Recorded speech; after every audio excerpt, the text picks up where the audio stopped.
Воскресный вечер на телеканале БСТ. Время главных новостей. Это итоги недели. Я Азат Самирханов. Здравствуйте. И вот ключевые темы нашего эфира.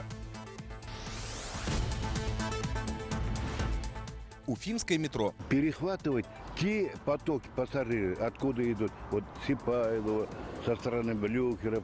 Тайские инвесторы намерены построить воздушную ветку метрополитена. Проект в несколько раз дешевле, чем подземный вариант. Республика готова обсудить перспективы реализации проекта. Тайны подземелья. Здесь должны были стоять гермодвери, но их уже давно сняли на чермет.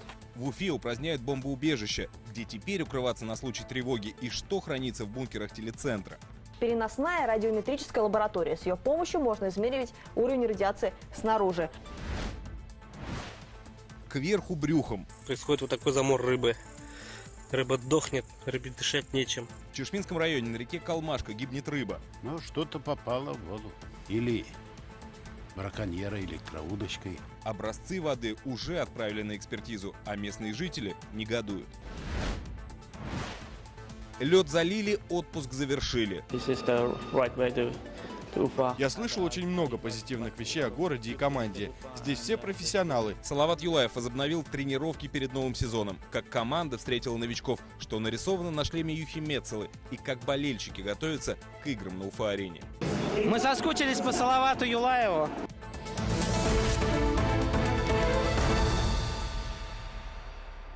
Начнем с печальных событий. 6 жизней унесла авария в Архангельском районе. Туристы из набережных Челнов возвращались домой со сплава, когда автобус перевернулся.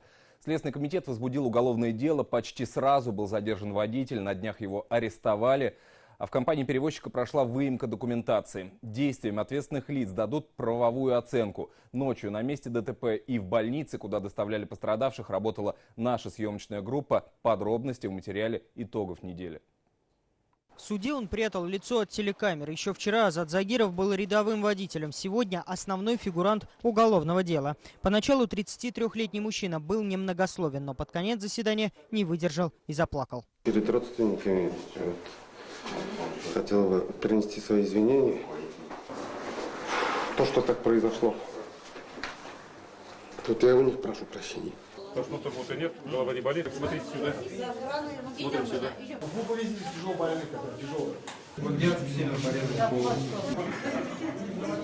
В это время в 12 часов ночи их автобус уже должен был заезжать в набережные Челны. Но вместо родных пассажиров встречают врачи и дознаватель. Вот так вот. Опа. И бац. Я слышу. Все, кто сзади, все. В страхе хватались за кресло, рассказывают очевидцы, но те вырывало с корнем. В салоне кричали дети. Автобус вез туристов домой. Жители Челнов приезжали в Бурзянский район на сплав. Работали в одной компании, занимавшейся грузоперевозками. Решили по традиции выбраться на природу. Всю обратную дорогу шел сильный ливень, вспоминают пассажиры. Скользкая дорога, его понесло, он вроде выровнять и унесло и все. Пострадавших разделили на 2 больницы в Архангельской и в Кармаскалы. Из-за большого количества нуждающихся в помощи на работу вышли все врачи. Попросили, кто в отпуске и отдыхает. И, многие наши коллеги прибыли. Мы собрали 6 хирургов и 3 реаниматолога, 2 врачебно-сестринские бригады, невролог, рентгенолог, лаборатория. То есть больница работала в полном составе. У 9 после осмотра были обнаружены серьезные травмы. Пострадавших на скорой доставили в Уфу. Среди них есть 1 ребенок. В аварии погибло 6 человек. От полученных травм они скончались на месте. Это 4 мужчин и 2 женщины. Большинство оказались буквально прижаты к земле автобусом. Первыми помощь пострадавшим оказали проезжающие мимо очевидцы. Мужчины старались приподнять транспорт. Спасти своих друзей пытались и выжившие пассажиры. На глазах друзья ваши умерли, да, коллеги наши. Сзади кто сбоку сидел, сзади кто сидел. Женька пытались, но все уже, там он уже синий стал резко. Он шею сломал, наверное. Потому что он приземлился, мы думаем, без сознания, а у него пена идет, как бы с кровью изо рта. У него сегодня день рождения, 35 лет было. Мы хотели отмечать, в Челны приехать. В итоге на сегодня день рождения умер мальчишка. Погибший Евгений Тимофеев, гитарист известной в Казани кавер-группы Федор Шукшин. Следственный комитет возбудил уголовное дело по статьям «Нарушение правил дорожного движения и эксплуатации дорожных средств» и оказание услуг, не отвечавшие правилам безопасности, повлекшие смерть 2 и более лиц. В настоящее время на месте работают следователи и криминалисты совместно с сотрудниками полиции. Проведен осмотр места происшествия, назначен ряд экспертных исследований, допрашиваются очевидцы, устанавливаются все обстоятельства происшествия. В ходе расследования действиям водителя и иных лиц, ответственных за соблюдение требований безопасности при эксплуатации автобуса, будет дана правовая оценка. На месте аварии водитель утверждал, что не справился с управлением из-за сильного ливня. Назвать трагедию обычным стечением обстоятельств трудно, когда за мужчиной с августа прошлого года числится 19 нарушений правил дорожного движения. По предварительной версии, именно несоблюдение скоростного режима стало причиной смертельного ДТП. Туристический автобус, на котором пострадавшие ехали в Татарстан, принадлежал транспортной компании «Альтекс». После случившегося полицейские провели в офисах предприятия обыски и изъяли всю документацию. Также проверят техническое состояние автобуса. Все автобусы у нас проходят своевременное техническое обслуживание. Обслуживание проходит у официального представителя. Факт вырывания сидений при аварии подтвердить не можем. По имеющейся у нас информации, данные сиденья вырывались пассажирами при спасении пассажиров. Подозреваемый в этой транспортной компании работал с лета прошлого года. По словам мамы, которая приехала поддержать сына на суде, был примерным сотрудником. Прежде нареканий именно по выполнению служебных обязанностей у него не было. Пострадали люди. Но ведь он не виноват, а из него сегодня делают монстра. Я прошу прощения перед теми семьями, у кого погибли близкие люди. Мужчина в разводе. Есть несовершеннолетняя дочь, которая совместно с ним не проживает. Назначая меру пресечения, суд учел и эти факты из личной жизни подозреваемого. Впрочем, главный тезис, который лег в основу обвинения, это преступное легкомыслие, которое привело к столь трагичным последствиям. Водитель Азат Загиров взят под арест на 2 месяца. Ему может грозить до 7 лет лишения свободы. Максим Окунев, Анастасия Ильчебаева, Альбина Хайруллина, Тимур Каюмов, Игорь Иванов. Итоги недели. Самое страшное, что и автобус, в котором погибли люди, мягко говоря, не был пригоден для транспортировки пассажиров. Ремнями не пристегивались, кресла, как уже говорилось выше, были вырваны с корнем. В Башкортостане к безопасности перевозок подход особый. Одна из задач – обновление автопарка. Вот на неделе 20 современных автобусов получил Башавтотранс. Они будут курсировать как раз на междугородних направлениях. Еще 70 единиц общественного транспорта республики поставит Горьковский автомобильный завод. Об этом стало известно на встрече Радия Хабирова и президента машиностроительной компании Вадима Сорокина. Руководителю республики и главам ведомств презентовали не только автобусы, но и машины скорой помощи, специальный транспорт для перевозки детей, коммунальная техника. Ради Хабиров сообщил, что региону сегодня нужны как минимум 500 автобусов, и рынок республики открыт для ответственных производителей. Между правительством Башкортостана и предприятием заключено соглашение о сотрудничестве. Первые автобусы от Горьковского завода поступят в регион уже в конце августа, сообщили топ-менеджеры предприятия. Эта часть сотрудничества очень интересна. Насколько я понимаю, причем закупка ведется не только по линии соответствия государства, но наши коммерческие предприятия, которые осуществляют транспортные услуги, также уже начали закупку. Вот на данный момент порядка 70 автобусов ваших закуплено уже, и в плане еще более 100. В общем, в общей сложности рынок республики в самое ближайшее время это порядка 500 автобусов. Поэтому такая большая серьезная цифра. Полагаю, что здесь, может быть, надо и задуматься и о сервисных программах каких-то, потому что одно тянет другое. Поэтому предлагаю, конечно, это с вами тоже обсудить. Вся эта техника, все наши автобусы, а мы предлагаем не только автобусы, еще и коммерческий, коммунальный транспорт, она выполнена на единой универсальной платформе, двигатели, коробки, мосты и так далее, что позволяет существенно снизить и затраты на ремонт, на обслуживание, и в конечном итоге получить дополнительную эффективность. Тем временем эксперты рассказали, где в Уфе может появиться надземное метро. Я напомню, что на этой неделе Ради Хабиров встретился с делегацией из Таиланда, которая презентовала проект воздушной ветки метрополитена. Более дешевый и безопасный вариант вполне возможен. Артур Шамсуддинов пообщался со специалистами относительно появления в столице монорельса, а также заглянул в архивы и вспомнил, как зарождалась мечта о скоростном виде транспорта.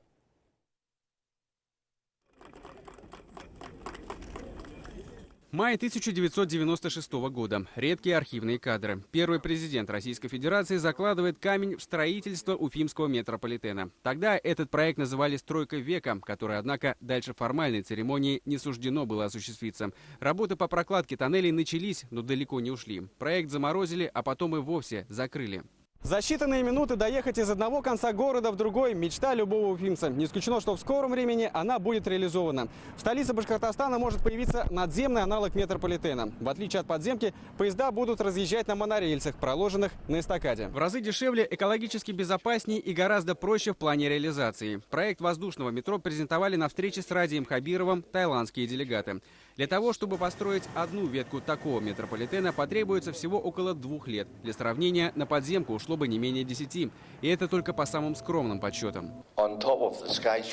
Основное преимущество воздушного метро в том, что проект в несколько раз дешевле, чем подземный вариант. Для сравнения, 1 километр подземной трассы стоит порядка $60 миллионов. Цена километра надземной ветки около 20. Мы готовы тоже провести переговоры. Заместитель премьер-министра Абдрахимов Раиф Рамазанович готов, соответственно, провести вместе с нашим министром промышленности.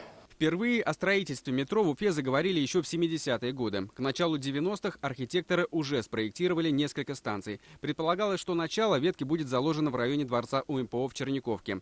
Линия должна была пролегать через центральную автомагистраль, проспект Октября, а завершиться на телецентре. Проблемой для метростроевцев стала геология. Карстовые провалы усложняют способ рытья туннелей. Строить метро в Уфе можно, но крайне дорого. Здесь все зависит от того массива, где будет проходить этот тоннель. Ну и метро — это же не только тоннель, это целый комплекс сооружений. Если это на глубине, то да, там больше опасные процессы, которые именно в массиве. А если в приповерхностной зоне, это уже нужно здесь рассматривать влияние этого метро на городскую застройку. А вот монорельсовая дорога рассматривалась и прежде, говорит заслуженный архитектор России Урал Ураксин. Правда, сейчас идти по тому же маршруту не получится. Строительство ветки на главной магистрали приведет к ее закрытию, тем самым вызовет коллапс для автомобилистов. Перехватывать те потоки пассажиров, откуда идут, вот Сипайлова, со стороны Блюхера, со стороны, вот, например, пропустить это через Рихардзорга. Оно идет, потом выход на Блюхера. И выход потом на начало проспекта Октября. И по Комсомольский, потом выход на этот Сипайловский дорогу там. Для сравнения, путь из северной в южную часть Уфы на автобусе занимает около часа. На метро этот же участок можно было бы проехать минут за 10. Это скоростной и удобный вид транспорта, которому, в отличие от всех других, не страшны автомобильные пробки. Если проект все-таки одобрят, мечта уфимцев станет реальностью. Артур Шамсудинов, Айгуль Кужагильдина, Азамат Мухаметов и Азат Тузбеков. Итоги недели. Теперь в Чешминский район, где систематически гибнет рыба. Очередной замор был зафиксирован в райцентре на реке Калмашка. Роспотребнадзор сейчас проводит экспертизу. По словам местных жителей, на том же водоеме мор рыбы был и в мае этого года. Что может быть причиной, выясняла моя коллега Лилия Курбанова. Вот, например, голавль. Без удочки и сетей ведро сорожки или карасей можно было наловить голыми руками. Казалось бы, мечта рыбака. Но варить такую уху вряд ли безопасно для здоровья. Автор видео сокрушается, ведь место, по его словам, богатое на подводных жителей. Щуки, карася, сорожки. Про баклюш вообще слов нет. Окунь дохлый, уже весь проплыл. Хорошие подлещики. Вся рыба дохнет, тухнет. Сюда на водопой пригоняют и домашних животных. Дедушка с внучкой приводили гусей. После того, как на берег сама выплыла рыба, прекратили. И вот через несколько дней птицу вновь вывели к небольшому речному притоку. Это второй раз уже такое дело. А в прошлый раз когда было? Ну, не помню, вот в начале месяца, по-моему, тоже в этом месяце. Недавно было, да. И такое увидеть, это же всю жизнь здесь живем. И на удочку сидели, то, что рыбу ловили. В Калмашке, которая нормально текла столько лет, и тут начала рыба просто умирать. Местный рыбак Руслан Ягудин с удочкой уже почти 30 лет. Последние 5 на реке Калмашки. Мор рыбы увидел тут впервые. Предполагает, что это могут быть проделки недобросовестных охотников за уловом или отравление стоками. Ну, что-то попало в воду. Или браконьеры электроудочкой где-то прошлись. И это может быть. Замор обычно происходит зимой и весной, когда рыбе не хватает кислорода. Летом же в массовой гибели подводного мира часто становятся виноваты люди. Как, например, 2 года назад в Уфе в микрорайоне Сипайлово. Тогда причиной экологического бедствия стала утечка канализационного колодца, который принадлежит местному пивоварному заводу. Аварийный участок был отремонтирован. В Чешминском районе на реке Калмашка тоже установлена сточная труба. Аромат непередаваемый. В последнее время, буквально, наверное, месяца 3-4 запахи настолько усилились, что в темное время суток едешь, запахи очень сильные. Стоки в реку Калмашку сбрасывает предприятие, которое занимается обработкой воды населения и местных организаций. На территории несколько очистных сооружений. По словам руководства, есть все разрешения и необходимые технологии. Очистные работали в штатном режиме. Такого сброса ничего не было. Но производственный контроль по промпредприятиям мы ведем постоянно. Тоже таких нарушений не выявляли. Жители поселка Чешмы обратились в Министерство экологии. На место выезжал егерь. Была создана комиссия. Для проведения экспертизы нужно взять воду в месте гибели рыбы. Для этого выбрать лучше стеклянную посуду. На пластмассовой может оставаться осадок. На анализ уйдет от 2 дней до недели. Но даже сейчас при соприкосновении банки с водой видно, как на поверхности образуются цветные разводы. После комиссионного обследования водоема Центром гигиены и эпидемиологии Республики Башкортостан на реке Калмашка в 3 местах отобраны пробы воды, и в настоящее время анализы обрабатываются. Река Калмашка впадает в Дему, после течение ведет в Белую. Если причина гибели рыбы в сточных водах, то они могут попасть и в большие реки. Если виноваты браконьеры, то следы недобросовестных рыболовов найти будет сложно. Пока рано делать какие-то выводы. О результатах экологического исследования станет известно в течение недели. Лилия Курбанова, Артур Елаев. Итоги недели. Идем дальше. В Уфе упразднят 122 убежища, расположенных в жилых домах. В основном это специальные подвалы в сталинках и зданиях, построенных еще в 50-е годы. Также помимо них в городе есть защитные сооружения, расположенные на предприятиях. В большинстве своем это полноценные, готовые к использованию помещения. Но есть и те, что уже давно стали излюбленными местами для диггеров, то есть исследователей подземных тоннелей. Одно из самых крупных заброшенных убежищ находится под бывшим зданием химической промышленности. Наша съемочная группа побывала там вместе с проводниками. О том, что скрывает подземелье Сталинок и даже здание телецентра, в материале Анастасии Ильчебаевой.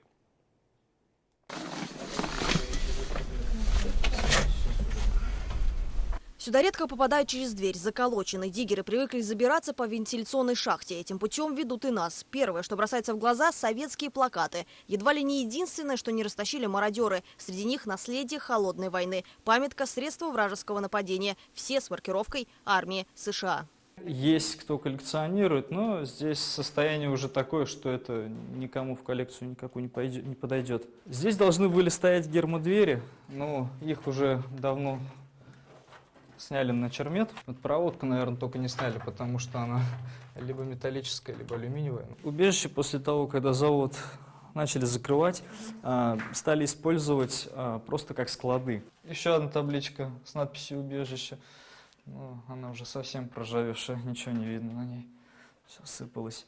Убежище под химпромом, можно сказать, осыпалось на его глазах. В подземной части Уфы Кирилл ориентируется не хуже, чем на ее улицах. За плечами 10 лет диггерства. Сейчас здесь голые стены, проемы, и уже удачей считается найти фильтр от противогаза. А вот что осталось в убежище, и с годами, возможно, наоборот, только усиливалась – это таинственность обстановки.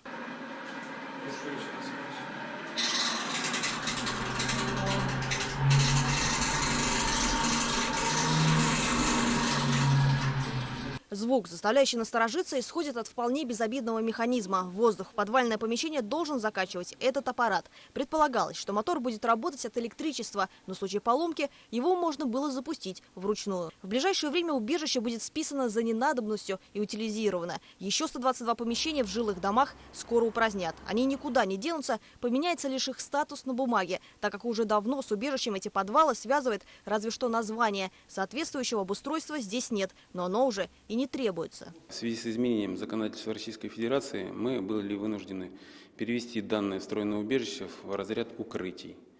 В разряд укрытий почему? Потому что Защитные сооружения, именно убежища, предназначены для укрытия только наибольшей работающей смены организаций, которые будут продолжать свою работу в особый период. А населению убежища не нужны. Население может укрываться в подвальных и других заглубленных помещениях, в том числе вот таких, как вот здесь. Все потому, что по закону в случае ЧС жители Уфы будут эвакуировать за пределы города. Укрытия нужны лишь для того, чтобы дождаться помощи. Вот как раз одно из таких помещений. В Черниковке их больше всего. Почти все сталинки вдоль Первомайской оборудованы укрытиями. Мало кто знает, но подвалы телецентра тоже хранят свои секреты. Нет, это не таинственный бункер, а такое же убежище, которое есть на каждом стратегическом предприятии. Защитное сооружение в полной готовности. Двери с гермозатвором, резервуары с водой. Для связи телефон, радиоприемник. Здесь есть даже телетайп. Это электромеханическая печатная машина, используемая для передачи между двумя абонентами текстовых сообщений по простейшему электрическому каналу, обычно по паре проводов. Помимо более-менее привычных вещей, в убежище есть и совершенно незнакомая для обычного гражданского человека аппаратура. К примеру, вот это переносная радиометрическая лаборатория. С ее помощью можно измеривать уровень радиации снаружи. А вот это уже войсковой набор химической разведки. Также здесь имеются огромные запасы пакетов индивидуальной противохимической обработки для рук, лица и шеи. Все серьезно. Стеллажи заставлены защитными костюмами, противогазами и фильтрами. Обязательно медикаменты. От индивидуальных карманных аптечек до комплектов посерьезнее. Последние уже для профессионалов. В случае эвакуации сюда вместе с сотрудниками телерадиокомпании спустятся медики. Наша обязанность, то есть у нас есть санитарный пост, нас 4 человека.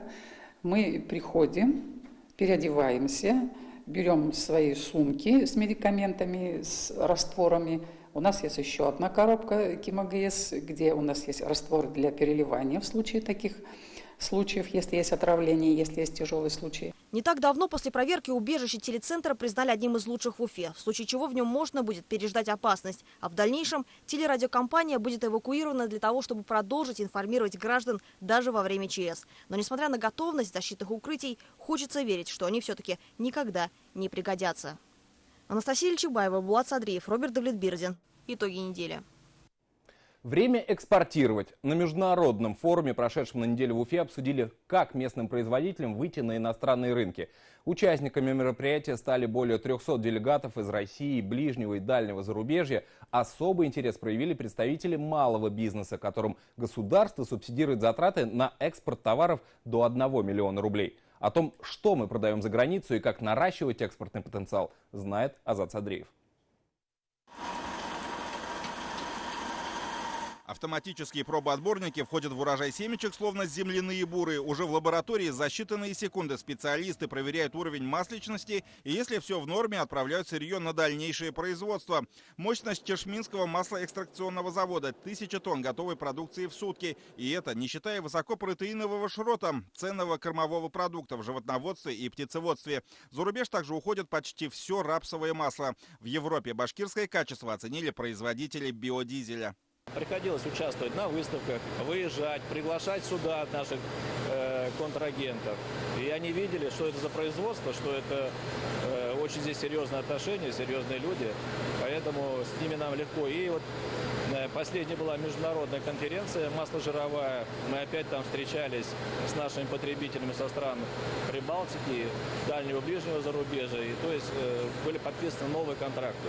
И вот потенциальные партнеры еще раз собрались в Уфе. Свыше 300 делегатов второго международного форума «Время экспортировать». Башкортостан готов предложить им не сырьевые товары, а уже готовую продукцию обрабатывающей промышленности и сельского хозяйства, произведенную в том числе малым и средним бизнесом региона.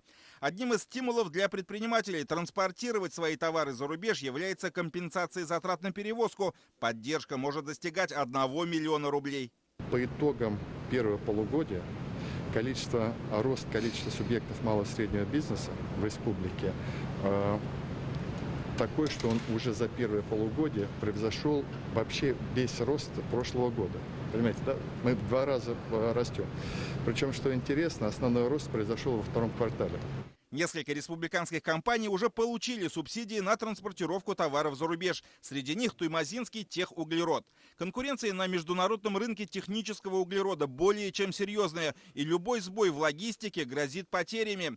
Благодаря поддержке риски для бизнеса минимальны, поставки в Польшу осуществляются точно в срок. Ужесточился контроль качества продукции, дорогостоящее оборудование было закуплено для лаборатории, что позволило нам в кратчайшие сроки перейти на международные стандарты АСТМ, пройти нужную сертификацию. Сегодня мы прошли регистрацию в Европейском химическом консорциуме. Мы работаем с заводом технического углерода уже несколько лет, можно сказать больше, чем 20.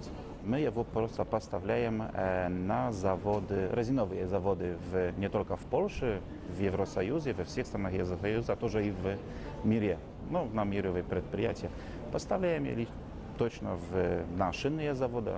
90% товаров за рубеж формируют 20 крупных производителей. При этом свои плоды приносит работа по развитию международной кооперации и экспорта. Как отметил Ради Хабиров, в рамках 5 региональных проектов республика решает задачу по выходу малых и средних предприятий на мировой рынок. Из 800 экспортно ориентированных башкирских компаний 650 как раз субъекты малого и среднего бизнеса. Сегодня был предметный разговор. Мы видим, что Башкирия здесь хороший пример.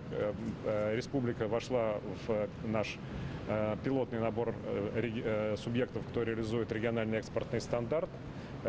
Весь арсенал мер полностью используется в республике для малого бизнеса, для крупного, и даже есть уже дополнительный креатив. Доля несырьевого экспорта республики выросла почти в 2 раза, с 24 до 42%. Участники форума связали это с внедрением регионального экспертного стандарта 2.0, дающий инструменты, недоступные в других субъектах России. В частности, возмещаются затраты, в том числе и на перевозку пилотных партий товара. Предприниматели вправе рассчитывать и на компенсацию части затрат за сертификацию своей продукции. Позитивная динамика первого полугодия, как доказательство правильной стратегии завоевания зарубежных рынков. Азат Садреев, Артур Ханов и Виктор Беренков. Итоги недели. И вот, к слову об экспорте. Первая партия башкирского зерна за рубеж из порта Агидель будет отправлена в Иран. Об этом заявил Ради Хабиров в ходе своей рабочей поездки по северо-западу республики. На месте бывшей Башкирской АЭС в этом году завершится строительство зернового терминала. По словам директора предприятия, отправка сырья водным транспортом выгодна с точки зрения экономики. Какие еще объекты посетил руководитель республики в ходе рабочей поездки, расскажет Максим Окунев. Уже в августе по этому каналу поплывут первые танкеры с башкирским зерном. 10 тысяч тонн отправят в турецкий порт Мариссель, конечный пункт прибывания Иран. Транспортировка продукции Башкортостана по воде из Агиделя будет поставлена на поток после строительства терминала. Директор судостроительной компании рассказал Радию Хабирову, что выгода от порта возрастет в разы, если будет отремонтирована железнодорожная ветка. Сегодня заказали уже перегружатели. Схему здесь у нас будет временный монтаж. Пока сегодня мы получим несколько коммерческих предложений от таких компаний, как Воронеж-Сельмаш, по строительству зернового терминала. Для восстановления железной дороги нужно 318 миллионов рублей. На софинансирование проекта федеральное правительство подана заявка. Предполагается, что в случае ее одобрения регион получит 75% от необходимой суммы. Индустриальный парк Агидель создан на площадках недостроенной башкирской атомной электростанции. В качестве нового резидента здесь готова разместиться компания по производству строительных гидроизоляционных материалов. Сегодня башкирская атомная электростанция чем-то напоминает заброшенную Припять. Кругом пустые производственные помещения, почти 100 тысяч квадратных метров, и технический мусор. Власти региона рассчитывают превратить это место, если не в силиконовую долину, то, по крайней мере, в экономически развитый и перспективный индустриальный парк. Для этого в 80-х сюда были проведены инженерные сети, а сейчас есть необходимость наладить логистику. Ради Хабиров поручил разобраться с коммунальными проблемами жителей многоквартирных домов, а также заняться привлечением в город медицинских специалистов узкого профиля. А вот в селе Никола-Березовка Краснокамского района руководитель Башкортостана поддержал проект реконструкции историко-культурного центра Никольского храма. Эта территория должна стать местом притяжения туристов и верующих. Предполагается реставрация элементов храма, 26 объектов культурного наследия, домов и благоустройства набережной реки Кама. Настоятель показал руководителю региона убранство храма, рассказал о пребывании в Никола-Березовке великой княгини Елизаветы Федоровны, а также об истории хранившихся в нем мощей и икон. Приезжал сюда, маленькие будут иконочки вот здесь. Также в Николо-Березовке руководитель региона пригласил на инвестчас владельцев форелевого хозяйства. Предприниматели отметили, что заморозили строительство биомодуля для выращивания рыбы в связи с резким поднятием цен на стройматериалы и оборудование. Для того, чтобы его запустить, необходимо 50 миллионов рублей. Ради Хабиров поручил республиканскому Минсельхозу оказать содействие фермерам. Мы здесь собираемся строить 2 биомодуля на общей массе выращивания форели до 200 тонн в год.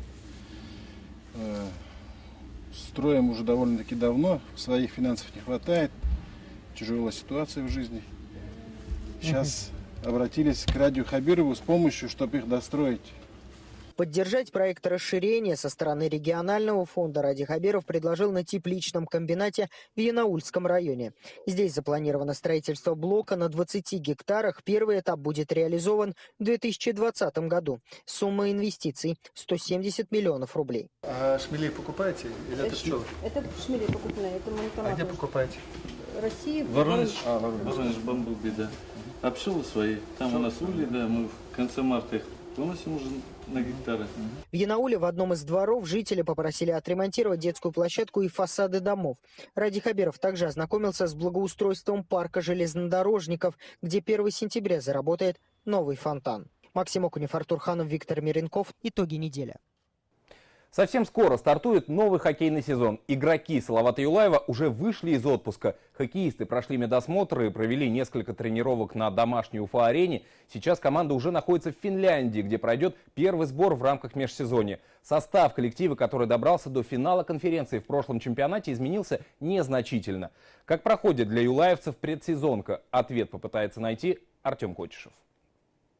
Летом игроки Салавата зря времени теряли. Удачная рыбалка, фестиваль тяжелого рока, свадьбы, экзотические страны и многое другое. Кто-то, как Юха Мецела, уже обзавелся новым игровым шлемом. Михаил Пашнин распрощался с выходными с Кубком Гагарина в руках, который он привез к мемориалу погибшим хоккеистам «Локомотива». Все это осталось в прошлом, отпуск закончился. Теперь они снова одна команда. Пока юлаевцы добирались до Уфы, маркетинговые службы клуба напомнили фанатам об окончании отпуска. На Уфа-арене прошел хоккейный квиз. Болельщики объединились в команды и поучаствовали в викторине. Мы соскучились по Салавату Юлаеву. Организаторы приготовили 4 блока по 7 вопросов. Тяжелее всего удалось отгадывать, как выглядели юлаевцы в детстве. Поучаствовать в квизе пришли не только болельщики. Вратарь Андрей Кореев часто посещает подобные мероприятия. Разгадывать загадки о своей команде ему было вдвойне приятней. Пришел с женой и с ее подругой сюда, и со своими друзьями. У нас команда. В детских картинках узнали всех? Да, только здесь была маленькая ошибочка, потому что было на картинке один человек, а потом в конце показали, что это другой. И неверно сделали. Ну а себя отгадали? Ну вот друзья мне помогли. УЗИ, ЭКГ, рентген. Так начинается новый сезон. Хоккеисты уже давно привыкли, что прежде чем приступить к работе, нужно проверить состояние организма. Процедуры одни и те же каждый год, зато появляются новые лица. Оборону Салавата усилил Михаил Пашнин. Бывший защитник ЦСКА в стан юлаевцев перешел в ранги действующего обладателя Кубка Гагарина. Да, если честно, я пришел на медосмотр, и как будто не новая команда, как будто я здесь был, столько ребят знакомых, и как бы не ощущается пока то, что новое, как будто так оно и было, как будто прошлый сезон здесь был. Нападающий Никита Сошников 4 года провел в Северной Америке, но сейчас готов преодолевать сложности вместе с Салаватом. Форвард до выхода из отпуска провел в Уфе неделю и даже участвовал с болельщиками. Ну, были бытовые моменты, которые надо было решить с семьей, приехала квартира там, и все остальное, поэтому надо было заранее приехать. Да и так условия и все были, лед был, зал есть, так что проще было сюда приехать и готовиться продолжать. Белорусский защитник Евгений Лицовец сменил не просто команду, а страну. Для перспективного игрока переход в Салават – возможность регулярно играть в плей-офф и бороться за Кубок Гагарина. Ну, конечно, это новый вызов в моей карьере, и буду стараться делать все, чтобы помочь команде добиться своих целей. На медосмотре не хватало только Линуса Умарка, который задержался на родине из-за свадьбы сестры. Зато новичок команды, действующий чемпион мира Сакари Манинин, уже вовсю вливается в коллектив. Мне необходимо было сделать новый шаг в карьере, и я считаю, что Уфа – это прекрасное место для этого. Я слышал очень много позитивных вещей о городе и команде. Здесь все профессионалы, и поэтому я решил быть тут.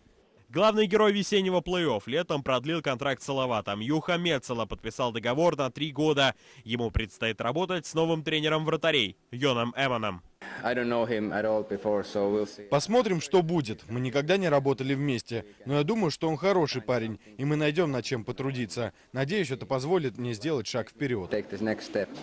Новый тренер по физподготовке Салавата Матиас Сарвела не дает своим подопечным расслабляться. Впереди тяжелые сборы, в течение которых нужно заложить фундамент на весь сезон. Физические качества Сакари Маннинена – одна из самых популярных тем лета. Многим кажется, что миниатюрный финн не сможет полноценно заменить соотечественника Кимпайнена. Они действительно разные не только из-за габаритов, но и из-за игрового стиля.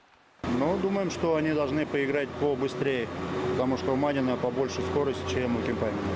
Как бы одна из задач и то, что видится нам сейчас. Остальное все, опять же, покажет игра. Говорить о составе пятерок рано, пока тренеры вообще делят команду на 2 группы. Пока одни занимаются в зале, другие отрабатывают взаимодействие на льду. Вместе с основными игроками молодежь из Тароса и Талпара. На 2 места так называемых лимитчиков на данный момент 12 претендентов. Пока без команды Антон Бурдасов, который намерен отправиться в НХЛ. Речь о его возвращении в Салават не идет. Сейчас пока эти все переговоры прекращены, потому что у нас, как говорится, комплектация закрыта. На данный момент у нас никаких переговоров не ведется с Антоном. Доказывать свою состоятельность придется не только молодежи. Работы впереди много. Накануне команда отправилась в финский Паюлахти, где 31 июля сыграет контрольный матч с нефтехимиком. С 7 по 11 августа Салават примет участие в турнире в казахском Нур-Султане. Артем Кочешев, Нурислам Хайриев, Владислав Минязев. Итоги недели. Накануне жители республики спасли от смерти детеныша косули. Случай произошел на границе Альшеевского и Маякинского районов. Четвероногий малыш бегал по дороге, рискуя попасть под колеса. Это видео сняла депутат Государственного собрания Руфина Шагапова. На кадрах видно, что подойти к косуленку ближе не получается. Тот все время пытается убежать, но вскоре запутывается в высокой траве. По всей видимости, малыш остался один без матери. И не исключено, что это случилось по вине браконьеров. Косуля очень достаточно серьезно кричала. Если бы мама была рядом, она бы обязательно подошла. Мы тем более просматривали все поле, ждали. То есть косули не было. И, скорее всего, это работа браконьеров. Но это первая мысль, которая приходит в голову. В принципе, вот в этих местах, это Альшеевский, Маякинский район, там миграционные тропы, очень много животных передвигаются. Это и кабаны, и лоси, и косули очень много. Сегодня копытного, которому дали кличку Бэмби, доставили в Уфу к ветеринарам. После осмотра стало ясно, малыш абсолютно слепой, к тому же истощал без еды. Но он уже начал есть, и ему дают козье молоко. Косуленку всего 2 недели от роду, и один он не выживет в дикой природе, говорят врачи. Поэтому его согласился забрать к себе на попечение один из фермеров. Это все на сегодня. Я желаю вам хорошего завершения выходных и до встречи в эфире.